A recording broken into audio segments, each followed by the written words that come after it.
കർക്കിടക വാവ് ദിനത്തിൽ പിതൃമോക്ഷത്തിനായി തലശ്ശേരി മേഖലയിലും ആയിരങ്ങൾ ബലിതർപ്പണം നടത്തി.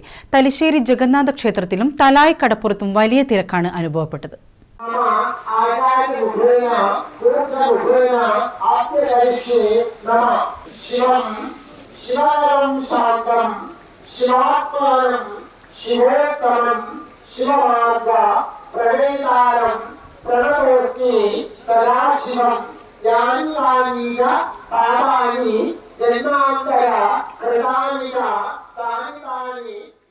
കർക്കിടക വാവ് ദിനത്തിൽ പിതൃപുണ്യം തേടി ആയിരങ്ങളാണ് തലശ്ശേരി മേഖലയിൽ ബലിതർപ്പണം നടത്തിയത്.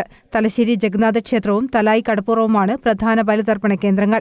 പുലർച്ചെ 5 മണിയോടെ ജഗന്നാഥ ക്ഷേത്രത്തിൽ ചടങ്ങുകൾ ആരംഭിച്ചിരുന്നു. കനത്ത മഴയെ അവഗണിച്ച് നിരവധി പേരാണ് ബലിതർപ്പണത്തിനെത്തിയത്.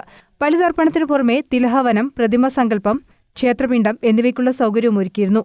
മേൽശാന്തി സജേഷ് ചടങ്ങുകൾക്ക് കാർമ്മികത്വം വഹിച്ചു.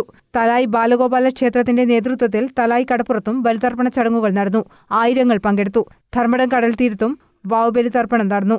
മയ്യഴി മഞ്ചക്കൽ ശ്രീനാരായണ ഗുരുസേവാ സമിതിയുടെ നേതൃത്വത്തിലും ബലിതർപ്പണം നടന്നു. സുകേഷ് നമ്പൂതിരിയുടെ മുഖ്യ കാർമ്മികത്വത്തിലായിരുന്നു ചടങ്ങുകൾ. News bureau, Thalassery.